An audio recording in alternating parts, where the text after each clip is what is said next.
So we are going to today start with compact disc. We have already seen a little bit of that. Okay, it is known as optical media. All such discs are known as optical media. They are inexpensive, and the CD has its storage capacity up to 700 MB only. It is sufficient for storing one movie. Okay, types: CD-ROM, CD-R, I already said, CD recordable, and CD rewritable. Okay, so what is CD-ROM? Can anyone tell me the difference between the three? Just raise your hand. Has raised his hand. I know Mohit can answer it very well, but I want others also. Yes, Nikhil, you can. Nikhil, just explain about CD-ROM. Okay, ma'am. Ma'am, in CD-ROM, we can only read the contents of it, and we cannot change anything in it. Not even we Yes, can change the storage. it follows the rule: write once, read many. Good. What about CD recordable, Rohit Singh Pawar?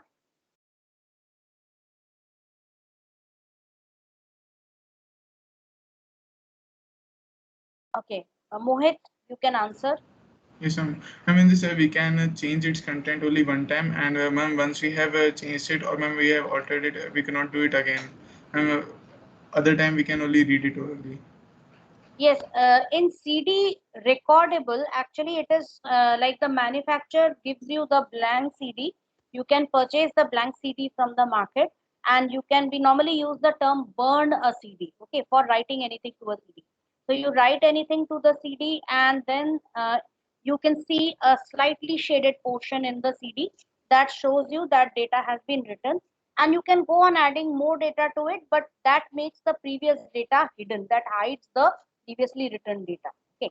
Then, so this is what, this is CD recordable, but then it also follows write once, read many. What about CD rewritable? Yes, Aditi Gupta.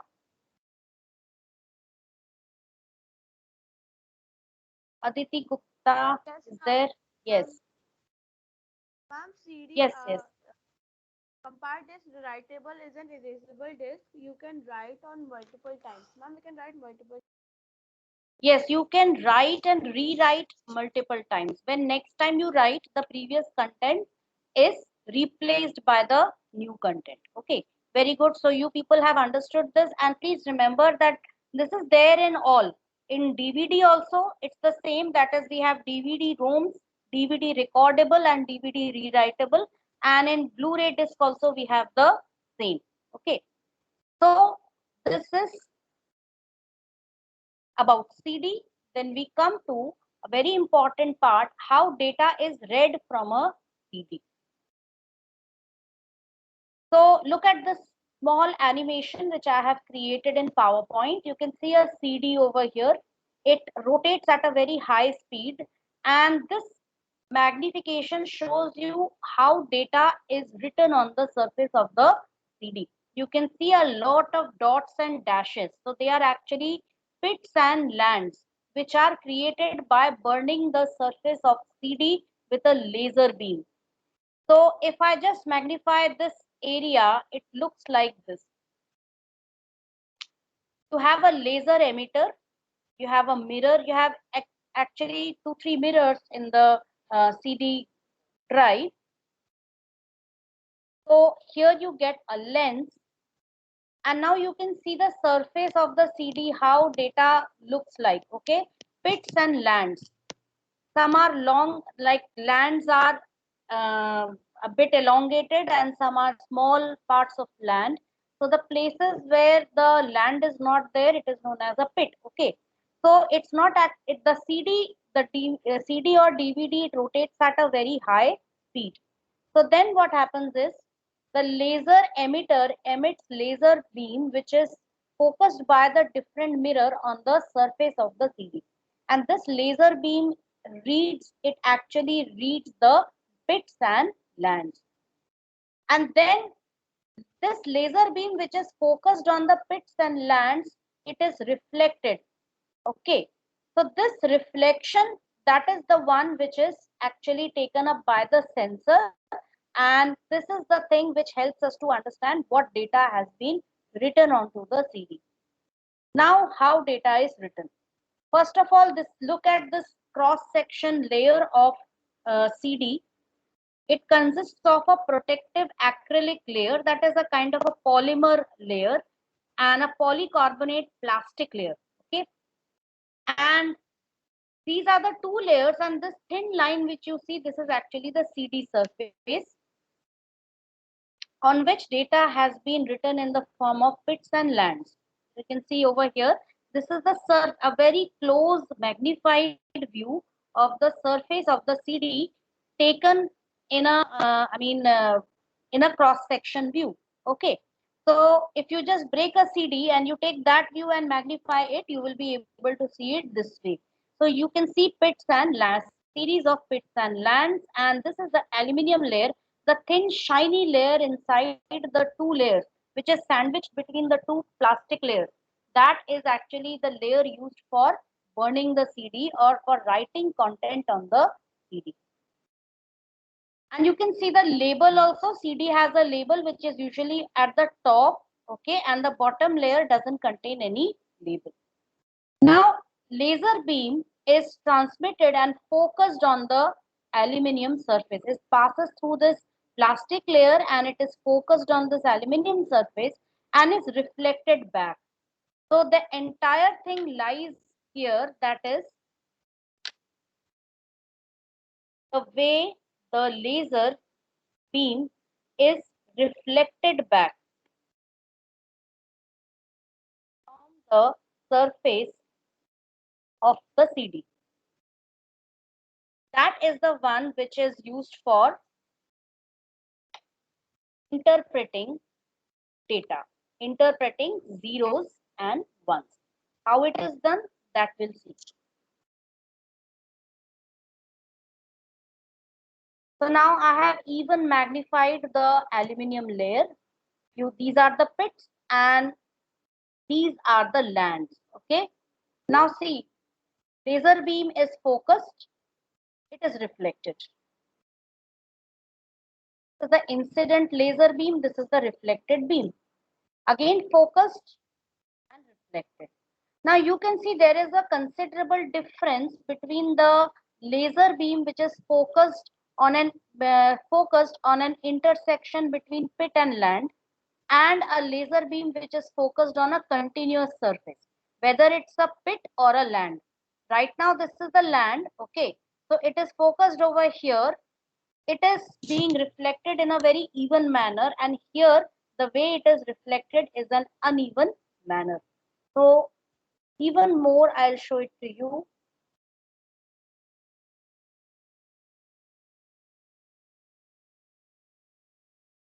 So these are pits and lands if you watch it from top, okay. Lines of pits spins by the laser beam. Now see, the laser beam is passing, okay. So this is how it is reading through the data. And just see over here, this area where it has stopped, this area just shows the magnified view. The way the beam is reflected, this particular image shows reflected wave from the pit area. That is, if this beam is directly over, if the laser beam is directly focused on the pit, okay, how it will be reflected, and if it is focused on a reflected wave from flat area called land. So how it is, see, if it lands on a pit, it is reflected in a different way. If it lands on a land or a continuous area, it is reflected in a different way. This is the one which decides zeros and ones. So look here very carefully. Now see this. Continuous, zero. Okay. Till here, the land was continuous. So it was 0, 0, 0. The moment the land meets a pit, it will be 1. The same thing, it happened in magnetic disk also. The moment the magnetic grains, their alignment direction changed. Okay, where two grains meet which are aligned in opposite direction or face each other, right? So that is the point where it changes to 1. And any continuous alignment direction, that is considered as 0. Now again, continuous pit, so that is 0. Again a pit meets a land, 1. Again a continuous area, 0. Again a land meets a pit, it becomes 1. And you can see it.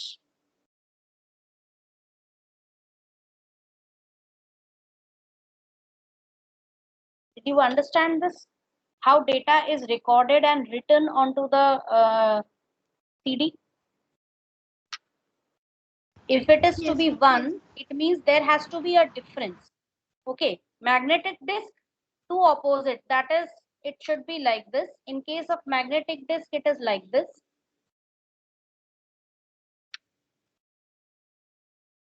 This is a continuous 0, and the moment it changes, that will be considered as 1.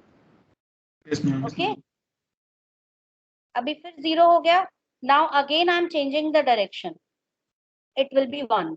Okay, so wherever direction of alignment changes, that becomes 1. So here it is 0, 0, 0, and then here it becomes what? 1.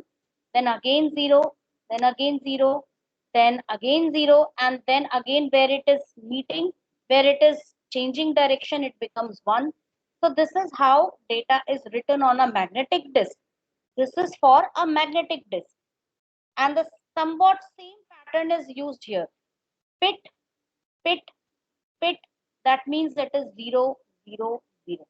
Okay, the moment pit meets a land, so this point becomes 1. Again, now it is like land, land, land. If it is again land, again it will be 0. 1 नहीं होगा बेटा, 1 वहां पे होगा जहां पे pit change हो रहा है land में. Got it? Wherever pit Yes, ma'am. changes Yes, into ma'am. land, wherever a transition is there, So, ma'am, you have used land. will be In 1. land, you have used 1. But I have written it over here. The alignment might be a little off. You can see this, right? Pit and land, and here it is 1. Okay, ma'am. Got it? And land 0. Again land and land 0. Okay. And here again, when a land meets a pit, And this 1. will be 1. Got it? So wherever it is a continuous thing, that will be 0, and the moment there is a change or a transition, it will be 1. That is it's the same way in which data is written as well as read. Okay, from the CD. जहां पे भी आपको change करना है, 1 लिखना है, you have to change the pit into land or land into pit. Got it? So this is how it looks like, and this is how data is actually saved as well on a CD, DVD, or Blu-ray disc. Now we come to DVD, digital video disc. It holds 15 times data as compared to CD. 20 times faster data transfer is there, also called super density disk. It stores up to 17 GB of data, and that will also vary depending upon how many layers are used, whether both sides are used or whether only a single side is used. Two types are there, CD recordable and CD rewritable. DVD ROMs are also there. They have not included it here. So DVD ROMs are also there. DVD recordable, as I already said, purchase a blank DVD and write as many times as you want. But that is again only write once, read many. But rewritable gives you extra facility to replace the original content. But then it is a bit costlier as compared to the CD recordable. Now look here, DVD capacities, various capacities you can see here, sides, layers, storage capacity. First of all, either a single side can be used or both sides can be used. Each side can have one or more layers, that is one layer or two layers. So if it is, now look at this diagram over here, single-sided, single layer. Single-sided, that is data is stored only on the on one side of it, and that too only one layer is used. So this is 4.7 GB. This gives you a data storage capacity of 4.7 GB. Single-sided double layer, that is that thin aluminum layer which you see, both sides of it, it's a bit thicker as compared to single-sided single layer, because there are to be two layers of data. So you can see it is on one side, it is one-sided, but again it's a thick layer and data is written on two layers, the upper one and the lower one. So this is single-sided double layer and its capacity is 8.5 GB, slightly more than, it is almost the double of this one. And you have double-sided double layer. Data is written on both sides, okay? The aluminum layer is again thicker, and again you can see that each side contains two layers. So that gives you a capacity of up to 17 GB, right? So these are the different storage capacities for DVD. Next is Blu-ray disc, which is currently going on. Most movies you will find they are, even if you look for a movie torrent, it is mostly Blu-ray version, which gives you a high definition quality of for that movie. So Blu-ray disc, it is BLU-ray, okay, not BLUE. Next generation optical disc. It is a next generation optical disc, and it is almost now replacing the DVDs, just like DVDs replaced CDs. Developed by Blu-ray Disc Association, BDA, which is a group of world's leading consumer electronics, PC and media manufacturers, including Apple USA, Dell USA, Hitachi Japan, HP USA, JVC Japan, LG South Korea, Mitsubishi Japan, Panasonic Japanese company, Philips Netherlands, and so on. So all these companies, actually it is a group of these companies. They have formed an association and they have together developed this Blu-ray disc.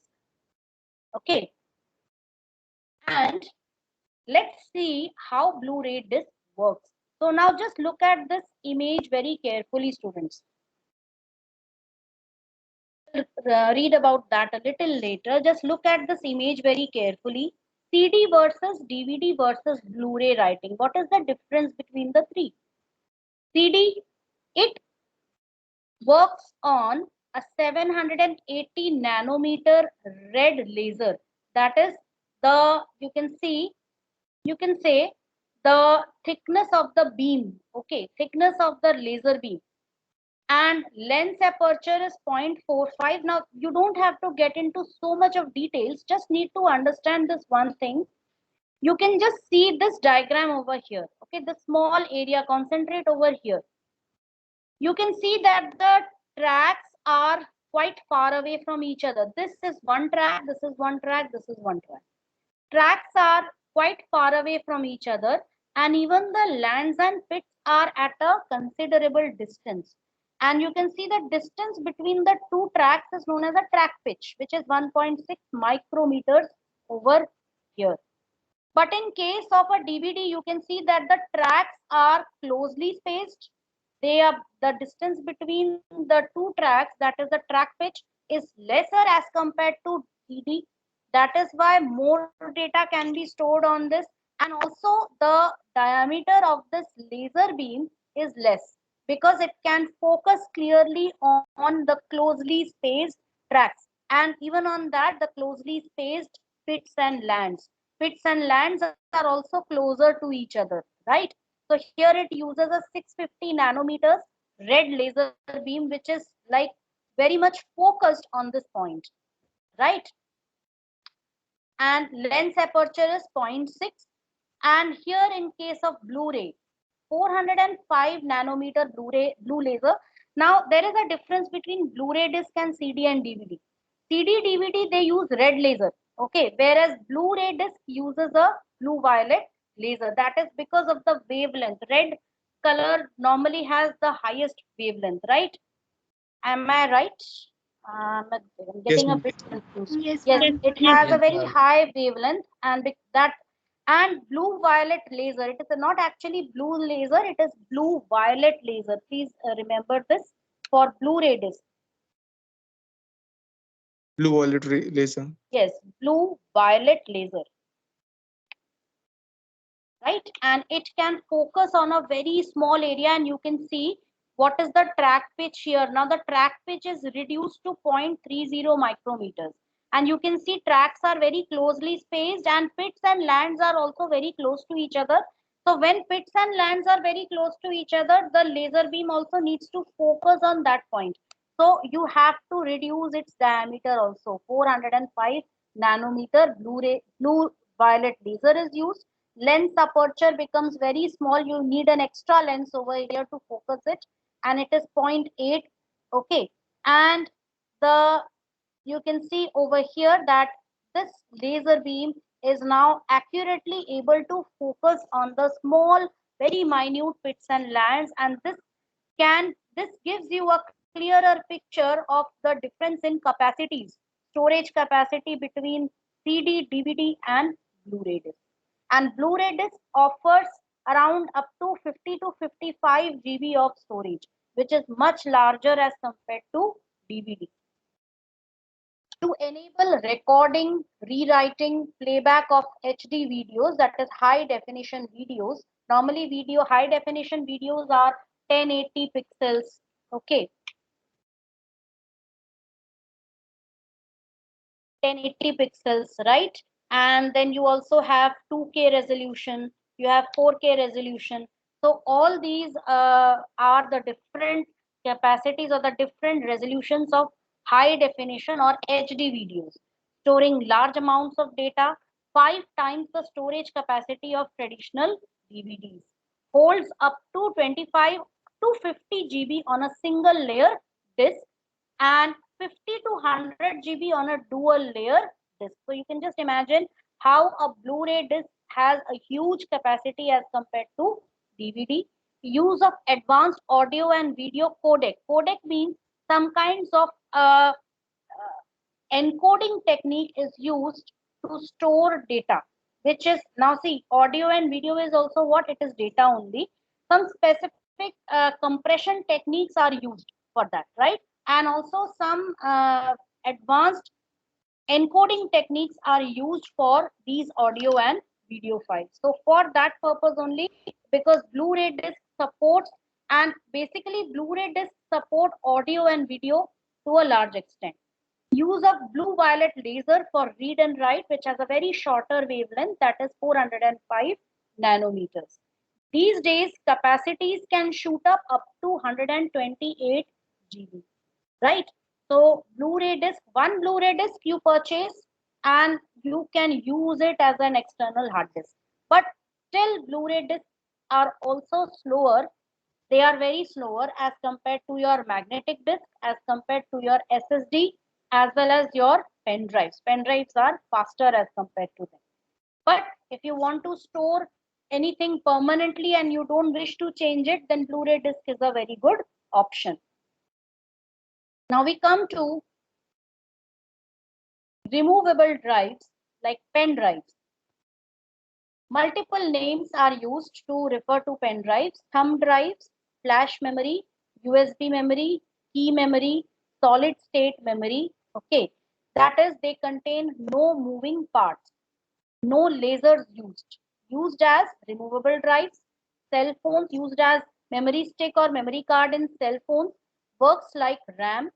Sizes up from 256 MB to 128 GB and beyond. Okay, these days you will find these pen drives shooting up to even shooting up to 128 GB and beyond, right? So they could be used, they work like RAM because there are no moving parts in that, especially SRAM, which we had covered, that is static RAM. That technology is used here. There are no moving parts involved, and then this technology has been extended to form SSD drives also, SSD hard drives. Now we come to the very important part, that is system bus. Everybody knows what is a bus.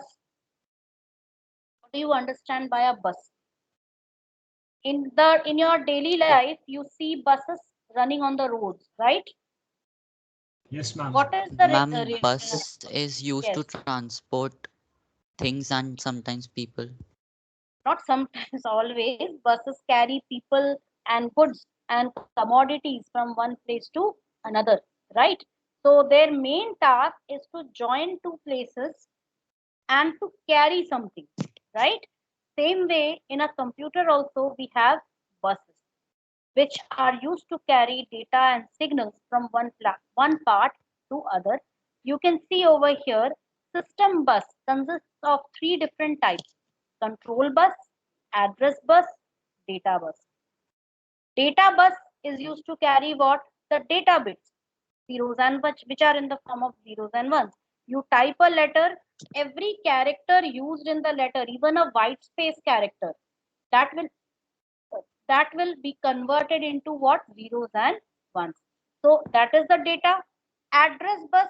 Why do we need address bus? Because the CPU needs to uh, if the CPU wants to read data from the memory, it has to inform exactly what is the address, from which address data has to be written. And if data has to be written to the memory, whether it is data to be read or written, CPU has to inform what is the address. So address bus is used to carry the bits of address, and control bus is used to tell what is the direction, whether it is CPU to memory. That is, remember one thing, if the direction is CPU to memory, then what is it? CPU to memory means what? Ma'am, read. Are you sure? Read. Right, ma'am. It is right भाई, हम कुछ लिखने की कोशिश कर रहे हैं तो सीपीयू से डेटा जा रहा है मेमोरी में, and when it is memory to CPU, it is obviously read. Okay, that CPU will obviously provide the address, but data bits, where are the n bits of data, what is that direction, whether it is from memory to CPU. अगर memory से CPU है, that means what? It is read. CPU is trying to read data. If it is from CPU to memory, it means CPU is trying to write data. So this is the task of the control lines or control bus. Got it? So you can see now there are three parts: CPU, memory, input and output. Students, input and output is a separate area inside your CPU. Your CPU only handles, the CPU, that is processor, only handles anything involving arithmetic operations or logical operations. Okay, anything which involves addition, subtraction, multiplication, any sort of calculation, any decision making, any looping, anything. So that is handled by your CPU. But if it read data from input devices or write or show data to output devices, this is handled by a separate part within system unit, and that is known as IOCS, and that is input output control system. So the IOCS handles all those tasks which are actually done by your IOCS handles all the input and output statements. Let me give you an example of this. Suppose there is a small Python program I'm writing here.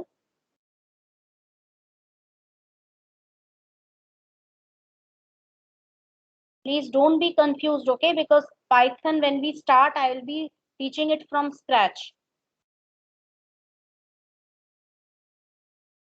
Enter second number. So I have taken some input, C equals A plus B, and print C.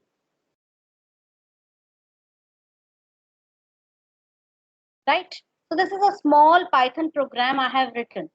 Now in this Python program, there is only one statement which can be handled by the processor.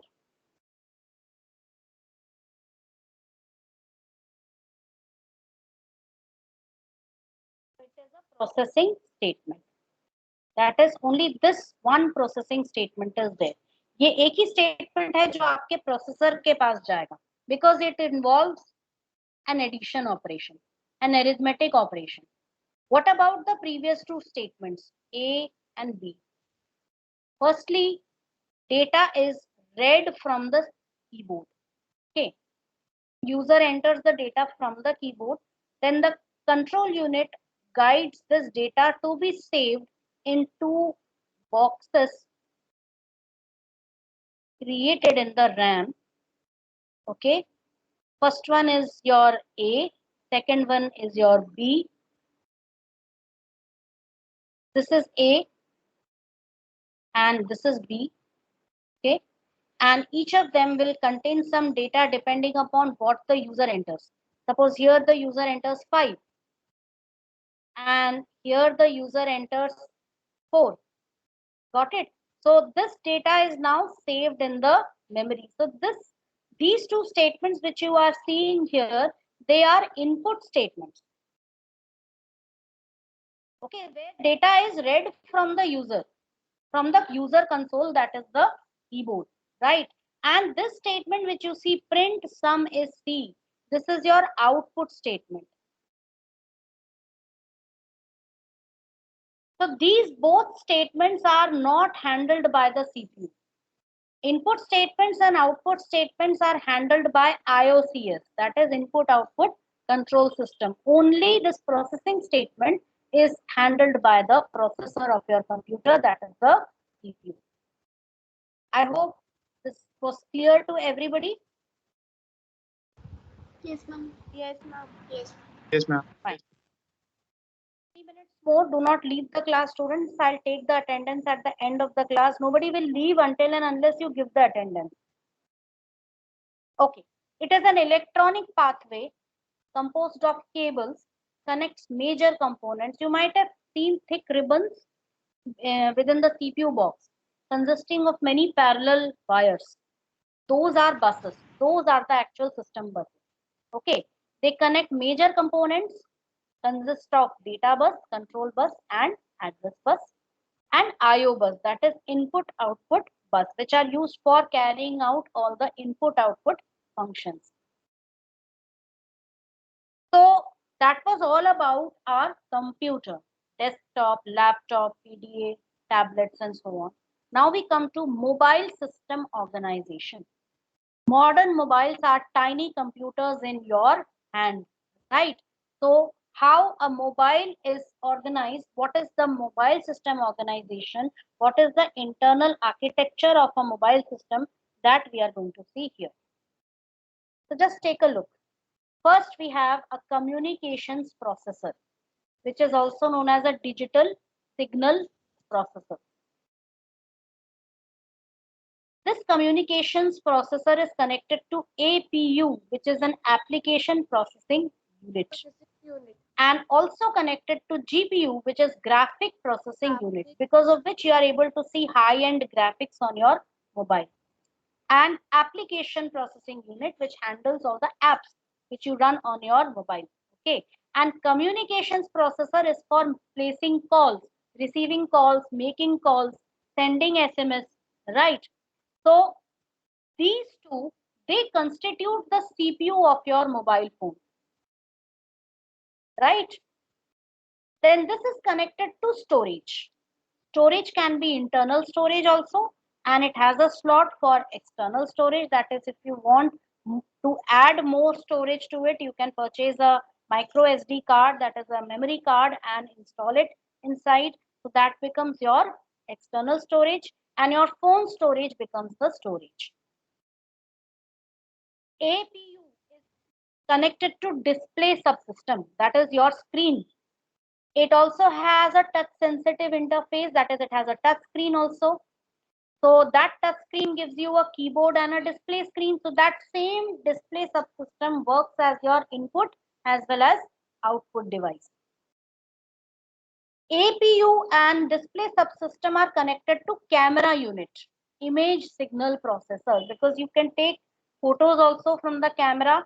So that again, you have apps for that. It needs the graphic processing. It needs the GPU also, because it is like for taking high resolution. Nowadays you can take high resolution images from your phone camera also, so it needs the graphic processing unit and it needs this touch sensitive interface also. Then you have radio signal management. This radio signal management is connected to your communications processor because this has nothing to do with display and other things. इसका काम सिर्फ calls लेना, SMS भेजना और calls करना है, right? So radio frequency, it consists of a radio frequency transceiver, okay, which is connected to your SIM card, that is subscriber identification module, the SIM card which you insert. And there is an internal antenna. This is your internal antenna in your phone. Earlier designs of your phone, you might have seen cell phones, the traditional cell phones, they had an antenna. But now modern phones, they don't have the antenna hanging outside. Rather, it is an internal built-in antenna which is used. Because your mobile data, that is which is used for internet, or whether you are placing calls, it is done using your radio frequency, that is your radio waves are used for placing calls, sending SMS, right? So that is the reason why it is an RF transceiver, that is radio frequency transceiver is used over. Then you have power management, very important, battery backup, battery management and charger. This is the point where you can keep charging your device from time to time. And this is also connected to your communication, that this is connected to the whole CPU actually, because that power is required by all applications also, graphics also, and mind you, graphics GPU, it consumes the most power. Okay, if you have, just compare a small phone which only allows you to place calls and a smartphone, the smartphone consumes more battery, more power. Understood?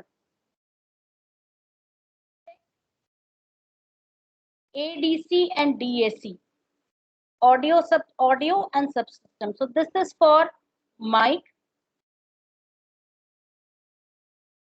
Okay, this I'll just tell you this one. We'll continue this in the next class, students, because I just forgot the full form of these two.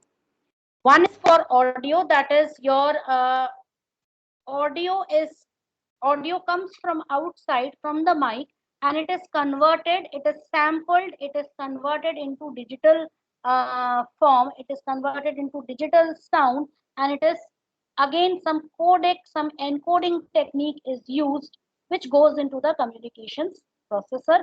And this is when you are speaking, and when you are listening, that goes into DAC, that is the speaker. Got it? Then you have memory, ROM and RAM. Here also we have ROM. ROM is used for all the factory apps which are there on your phone. Factory apps are those which you cannot uninstall at your own will. You have to root the phone, okay, and then only you can remove factory apps. And rooting the phone is like making your phone vulnerable to all sorts of virus attacks, right? And RAM is also used. Obviously, you might have seen that many times your phone starts lagging if there are too many applications running in the background. I'll tell you the full form of ADC and DAC in the next class, students. I hope you all understood the mobile system organization, students. Yes, ma'am. Yes, ma'am. Okay, Yes, ma'am. fine. So the class is done. 1 second, let me take the attendance. They have taken the attendance. Yes. So those who want to leave, they can leave. Those who have any doubts, you can stay back and ask your doubts.